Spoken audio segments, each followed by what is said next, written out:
بسم اللہ الرحمن الرحیم۔ السلام علیکم ورحمۃ اللہ وبرکاتہ۔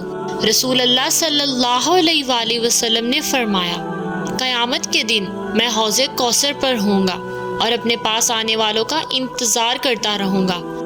پھر حوض کوثر پر کچھ لوگوں کو مجھ تک پہنچنے سے پہلے ہی گرفتار کر لیا جائے گا، تو میں کہوں گا کہ یہ تو میری امت کے لوگ ہیں۔ جواب ملے گا کہ آپ کو معلوم نہیں، یہ لوگ الٹے پاؤں پھر گئے تھے، یعنی ان لوگوں نے آپ کے بعد دین میں کیا کیا نئی باتیں نکال لی تھی۔